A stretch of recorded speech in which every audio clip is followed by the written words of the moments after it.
يا أيها الذين آمنوا ادخلوا في السلم كافة ولا تتبعوا خطوات الشيطان إنه لكم عدو مبين.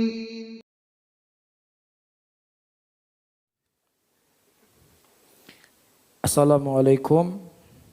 Semoga kaum muslimin di Indonesia diberikan hidayah sunnah oleh Allah Azza wa Jalla. Amin. Ustaz baru hijrah dari dunia K-pop. Ya, begitu bacanya, K-pop.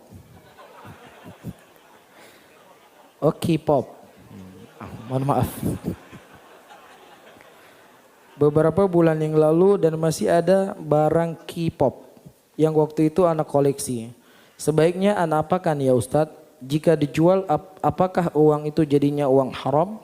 Dan kalau dihitung hasil jual barang tersebut bisa beli 4 jilid kitab yang sedang anak incar Ustaz. Mohon nasihatnya, jazakallah khair. Saudara-saudara kaum muslimin dan muslimat yang dimuliakan oleh Allah. Allah Subhanahu wa taala menyebutkan sebuah ayat dalam Al-Qur'anul Karim. Laqudanna lahum siratal mustaqim. Thumma la'atiyannahum min baini aydihim wa min khalfihim wa an aymanihim wa an syama'ilihim wa la tajidu aktsaruhum syakirin. Aku akan menyesatkan mereka semuanya dari jalanmu yang lurus.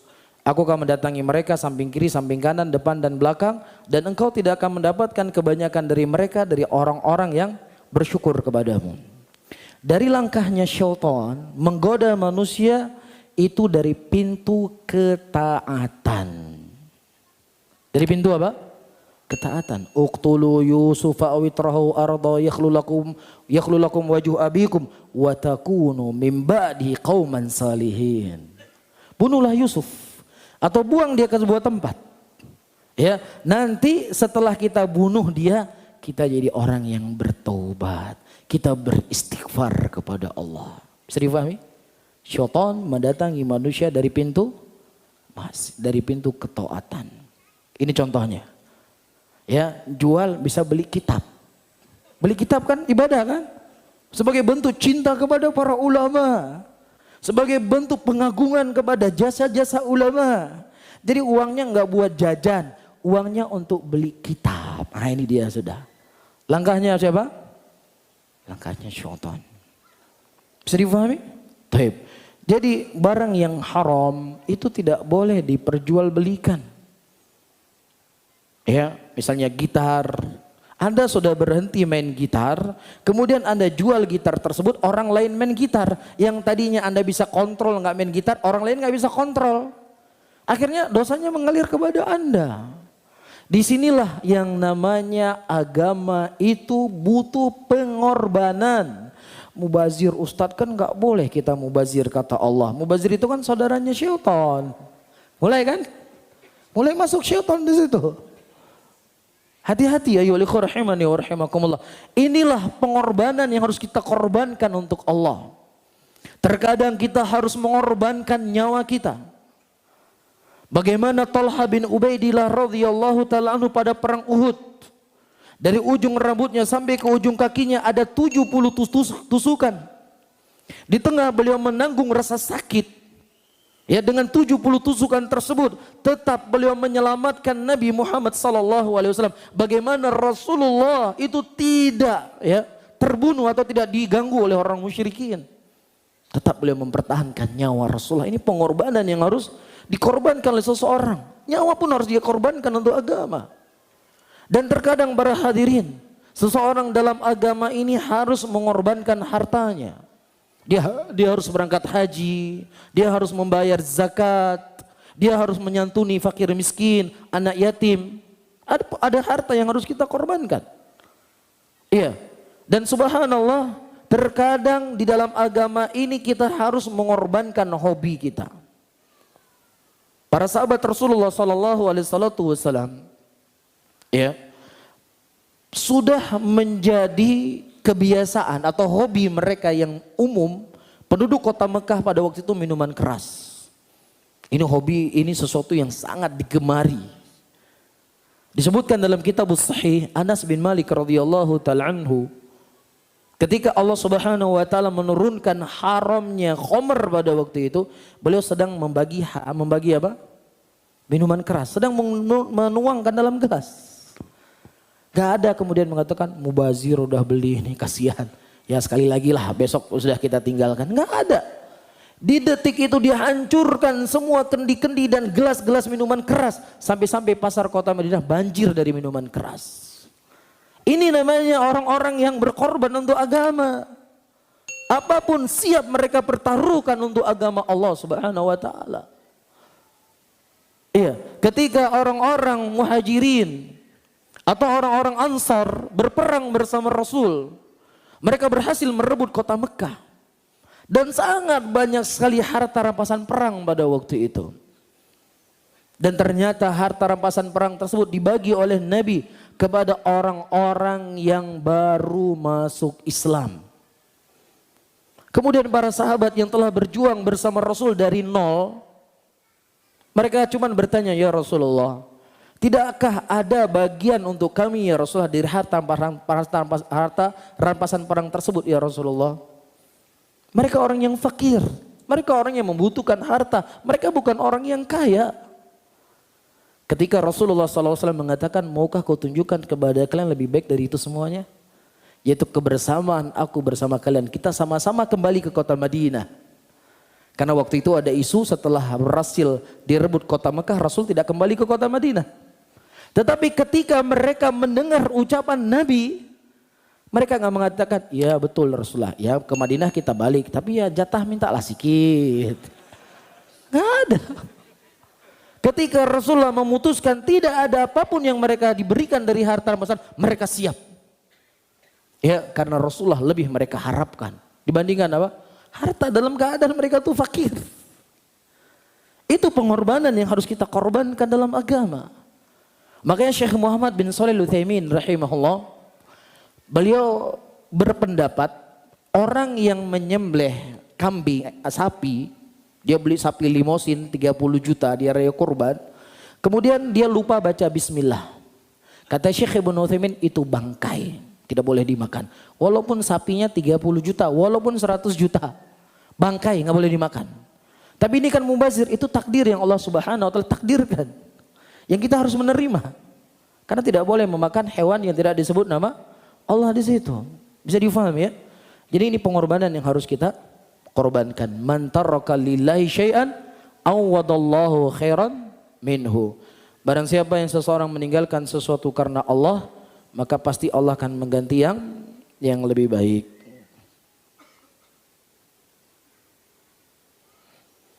Assalamualaikum warahmatullahi wabarakatuh. Waalaikumsalam warahmatullahi wabarakatuh. Semoga Ustadz dan keluarga senantiasa dilindungi oleh Allah Subhanahu wa taala. Amin. Afwan Ustadz, Anda ingin bertanya, Anda seorang mahasiswi jurusan agama di UIN.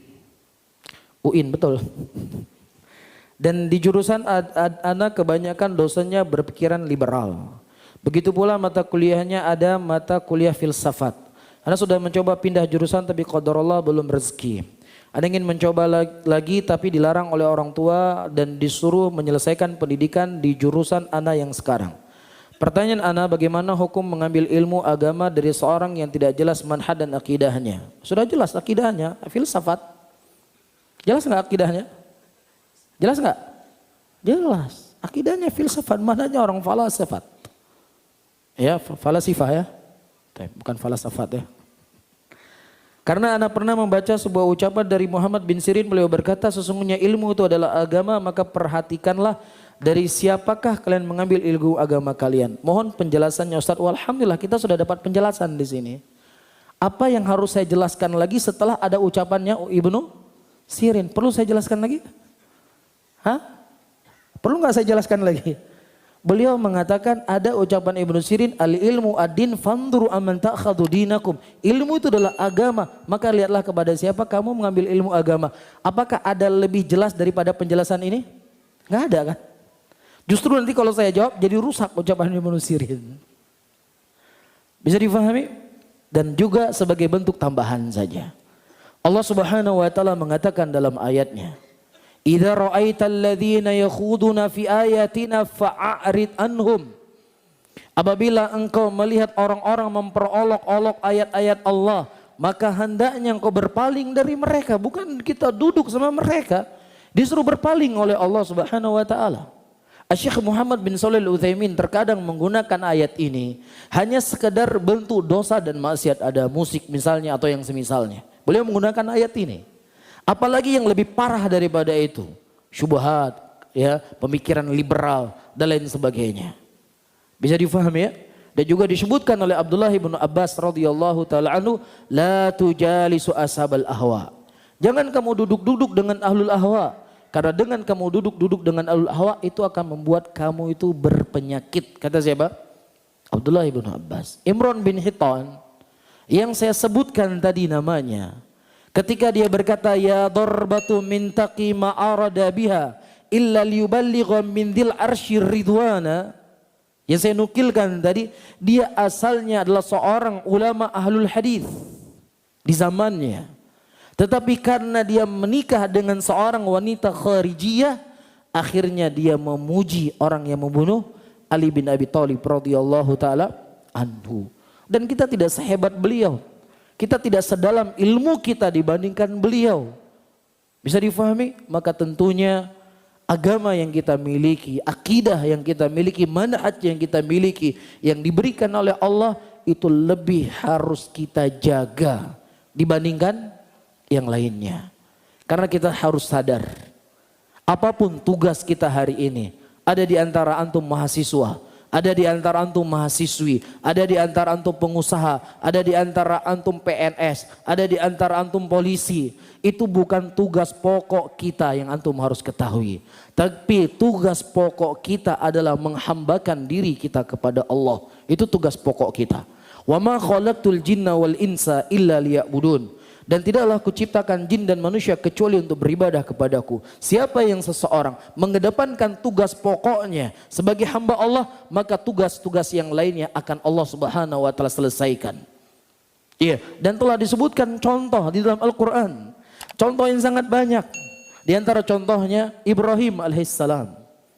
Setelah sekian tahun beliau mengharapkan hadir seorang anak, tiba-tiba Allah memberikan kepada beliau seorang anak ketika umurnya 84 tahun. Sehingga tugas beliau dari seorang suami juga tugas sebagai seorang bapak. Kan begitu kan? Kemudian beliau diperintahkan oleh Allah untuk berangkat ke sebuah negeri yang tidak ada dedaunan, tidak ada pepohonan, tidak ada manusia di situ, yaitu lembah Mekah.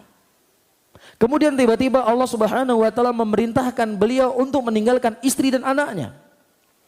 Sebagai seorang bapak, sebagai seorang suami, mungkin nggak beliau meninggalkan istri dan anaknya di tengah padang pasir yang nggak ada pepohonan, nggak ada manusia, nggak ada sumber air? Mungkin atau tidak? Sebagai seorang bapak, sebagai seorang suami, nggak mungkin. Tetapi beliau memberikan contoh kepada kita. Ya, tugas pokok beliau di dunia ini bukan seorang bapak. Tugas pokok beliau bukan seorang suami. Tapi tugas pokok beliau sebagai seorang hamba dari hamba Allah. Yang harus mematuhi apa yang diinginkan oleh Allah Subhanahu wa taala. Kemudian berangkat Ibrahim, dipanggil oleh istrinya. Ya Ibrahim, aina tadhhabu wa tatrukuna bihadzal wadi? Ya Ibrahim, hendak kemana engkau pergi, kau ingin meninggalkan kami di padang pasir seperti ini?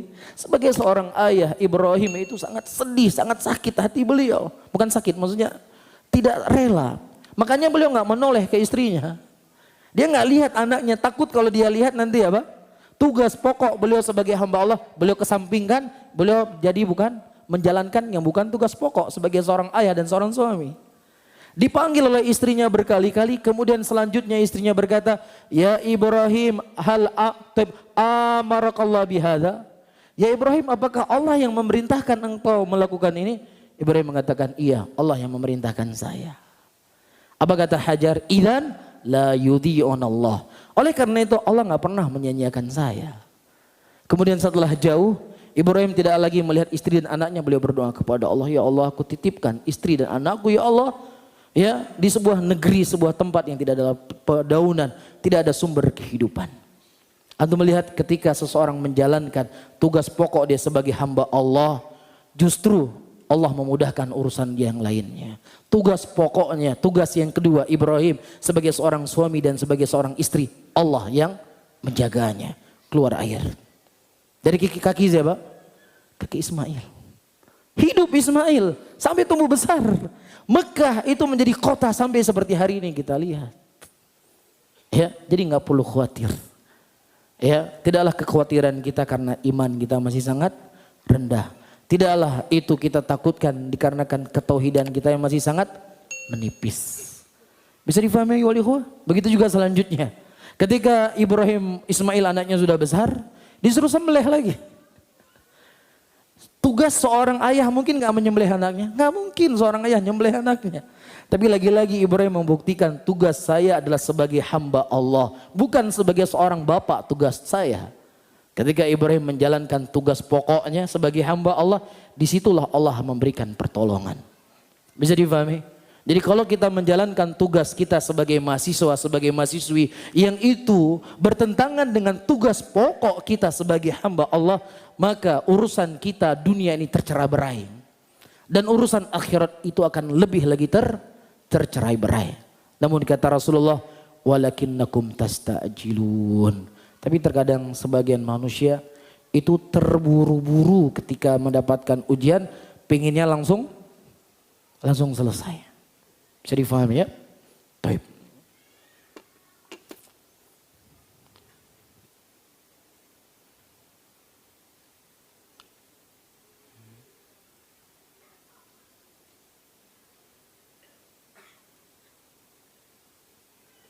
Tapi Ustadz, dulu Allah memberikan saya pekerjaan yang waktunya fleksibel dan memudahkan saya untuk hadir ke majelis ilmu.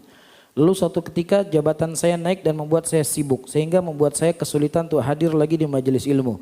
Apakah kesulitan tersebut karena dosa-dosa saya Ustadz atau itu merupakan ujian untuk saya? Ujian untuk menguji apakah saya lebih memilih pekerjaan ataukah akhirat? Ya, tadi kita sudah menyebutkan kaidah. Apa kaidahnya? Tugas pokok kita adalah sebagai hamba Allah. Apa saja yang bisa mengganggu, ya, merusak dan menghancurkan tugas pokok kita sebagai hamba Allah, maka kita tinggalkan. Ini secara kaidah secara umum. Paham di sini? Tapi tentunya tidaklah semudah itu seseorang akan mendapatkan pekerjaan. Apalagi antum hidup di kota besar seperti ini. Semuanya serba pakai uang. Iya, semuanya pakai berbayar, semuanya berbiaya. Tidak ada yang gratis. Maka tentunya sebisa mungkin antum bekerja, sebisa mungkin antum mencari nafkah, tapi jangan antum lupakan tugas pokok antum. Sebisa antum bisa mengatur waktu. Tapi kalau antum melihat waktu nggak bisa saya atur, ya justru saya semakin jauh dari Allah. Hati saya semakin lalai, saya semakin terjerumus dalam dosa dan maksiat. Maka apa? Maka kembali kepada tugas pokok. Tapi kalau bisa antum atur, ada jam saya bekerja, ada jam saya belajar, ada jam saya menghadiri majelis ilmu, ada jam saya duduk dengan teman-teman yang soleh untuk menambah keimanan saya. Pintar-pintarnya antum mengatur. Paham di sini ya? Jadi saya tidak mengatakan udah setiap ada masalah keluar kerja, setiap ada masalah keluar kerja, setiap masalah saya tidak mengatakan demikian. Tapi sebisa mungkin. Tapi kalau memang itu sudah tidak memungkinkan lagi, antum tinggal bicara. Saya mungkin diturunkan saja jabatannya, ya walaupun hanya jabatan biasa nggak ada masalah. Karena ada tugas-tugas lain yang harus saya lakukan. Ya kalau memang bisa diberikan demikian ya sudah. Itu pengorbanan yang harus kita jalani sebagai hamba Allah. Bisa difahami ya? Dan apakah ini sebuah ujian? Nah itu ujian buat kita. Ujian itu bisa bentuknya adalah kenikmatan. Dan ujian itu bisa bentuknya apa? Musibah. Namun ketika ujian berupa kenikmatan, itu justru semakin jauh kita dari Allah, maka itu jadi apa? Jadi musibah. Musibah buat kita. Tapi kalau seandainya ujian itu kita bisa lewati dengan baik, ya melakukan apa yang diinginkan oleh Allah dan Rasulnya, maka ujian itu merupakan ladang pahala buat kita. Bisa difahami ya? Allah alam bisawab. Ini kajiannya sampai jam berapa? Hah? Waduh, irhamu man fil ardi sayharmukum man fis sama. Rahmatilah siapa yang ada di bumi, niscaya siapa yang di langit merahmati antum. Ya. Baik, saya baca beberapa soal lagi ya.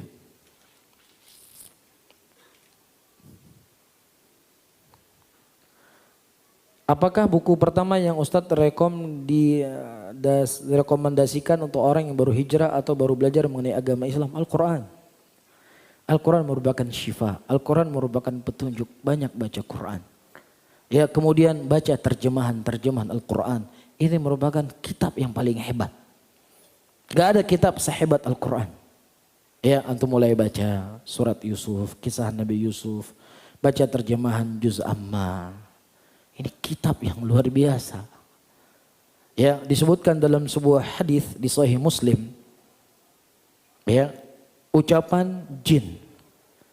Ya qaumana inna sami'na Qur'anan ajaba yahdi ila rusydi fa amanna bih wala nusyrika bi rabbina ahada. Pada waktu itu syaitan, para jin kesulitan untuk mencuri khobar dari langit. Mereka cari sebab, apa sebabnya? Ternyata kesulitan mereka mencuri khobar dari langit diutusnya Rasulullah SAW.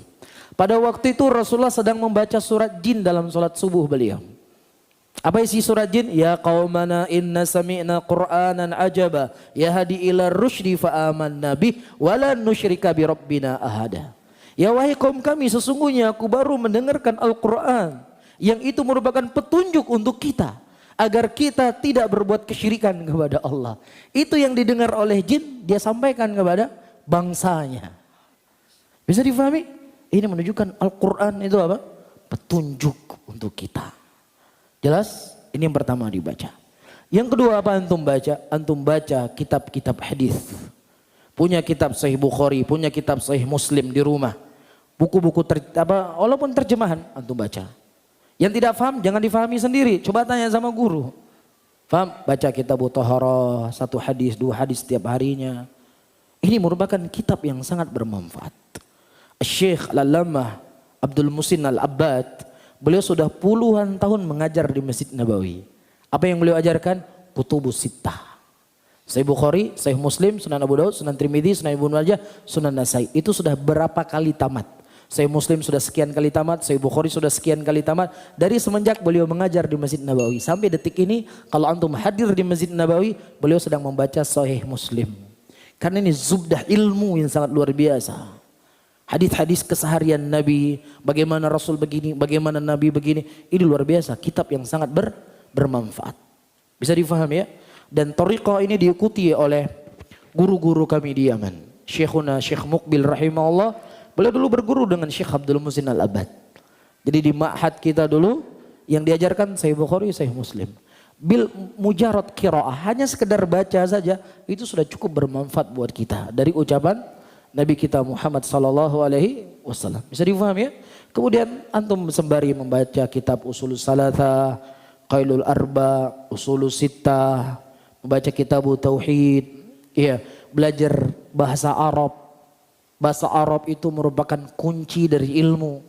Sehingga kalau seandainya orang nggak punya kunci, itu kan kalau masuk rumah bisa didobrak pintu, bisa lewat loteng, bisa lewat jendela, itu bisa dituduh maling nanti sama orang. Jadi bahasa Arab itu penting untuk dipelajari. Iya, bahasa Arab itu kunci dari ilmu. Walhamdulillah di Jakarta ini kan ada LIPIA. Banyak mahasiswa yang kuliah di situ. Ini adalah sesuatu yang nikmat luar biasa kepada antum. Nggak perlu ya ustadz fulan yang mengajarkan bahasa Arab. Mereka mampu mengajarkan bahasa Arab. Cuman mau nggak antum mau belajar? Kan seperti itu. Tinggal antum pegang satu orang mahasiswa. Ya, ini kami ada 10 orang, ya. Ayo dong ajarin kami kitab Durusul Lughah, ajarkan kami Baina Yadaik. Insyaallah mereka mau. Cuman terkadang ini hal-hal yang kurang kita peduli. Padahal ini kunci dari ilmu. Antum pernah dengar Sibaweh? Pernah dengar Sibaweh? Sibaweh ini adalah seorang yang ahli dalam bahasa. Kalau antum baca kitab Qatrun Nada, baca kitab Alfiyah Ibnu Malik, baca kitab Mughni Labib Ibnu Hisham, antum akan sering melewati Sibaweh. Nah Sibaweh,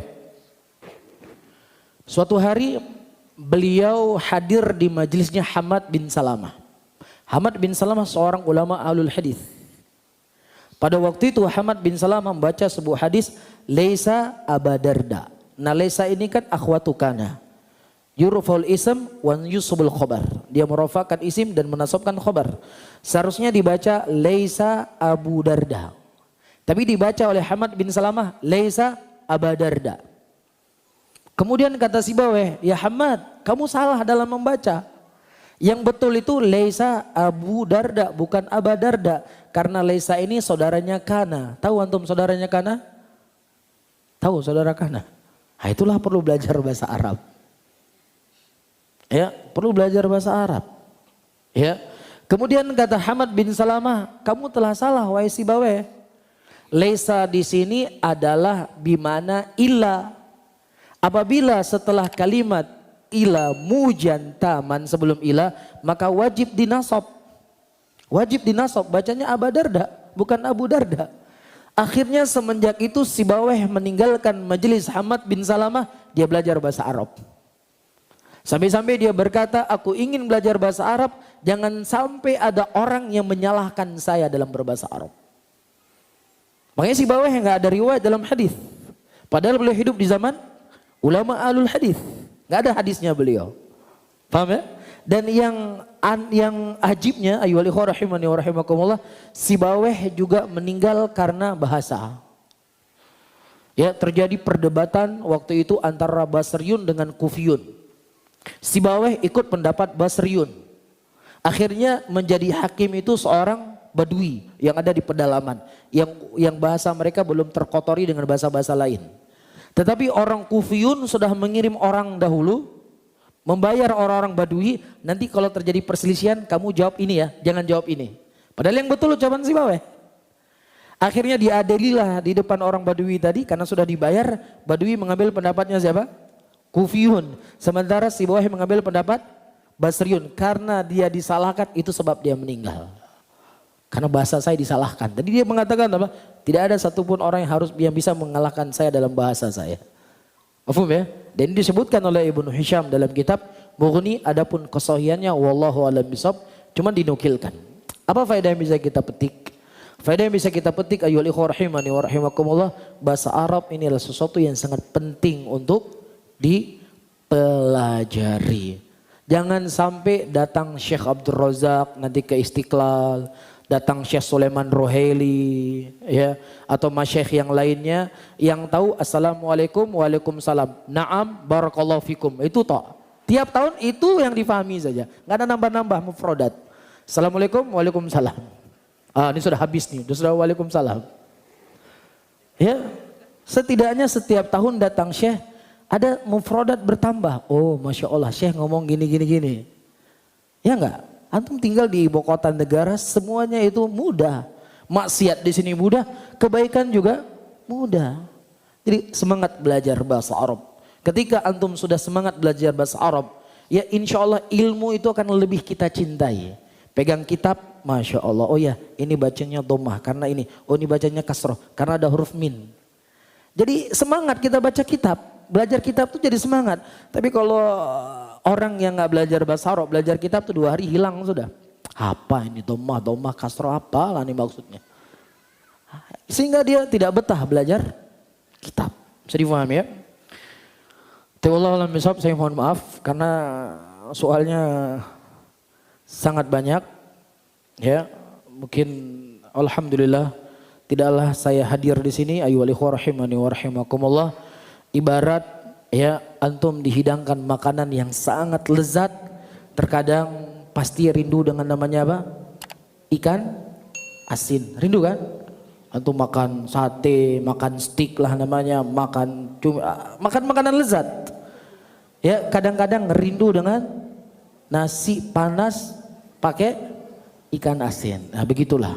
Jadi alhamdulillah para hadirin dan hadirat, saya tidak menambah sesuatu di sini kecuali hanya untuk ya sekedar ya seperti yang saya sebutkan tadi.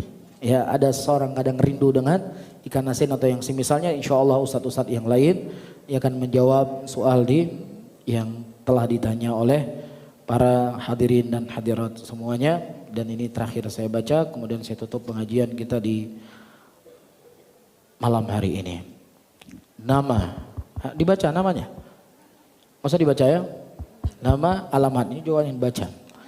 Asal agama Kristen, Protestan. Alasan masuk Islam karena Islam mengajarkan bahwa yang berhak disembah hanya Allah. Karena Islam mengajarkan berbuat kebaikan dan memperoleh balasannya, dan berbuat keburukan juga akan menerima balasan sebagai bentuk pertanggungjawaban yang adil. Dan ketiga, mendapatkan kenyamanan. Setelah kejadian ada akhwat yang ingin mengucapkan syahadat, mohon dibimbing. Masya Allah. Semoga Allah Subhanahu wa taala memberikan kekokohan kepada saudara kita yang ingin mengucapkan atau ingin masuk Islam. Sebelum saya tutup, ayyuhal ikhwah rahimani wa rahimakumullah, ya, karena terkait dengan apa yang ditanya di sini, kalau kita melihat Nabi kita Muhammad sallallahu alaihi wasallam, ya, di dalam dakwah beliau mengajak orang untuk berhijrah.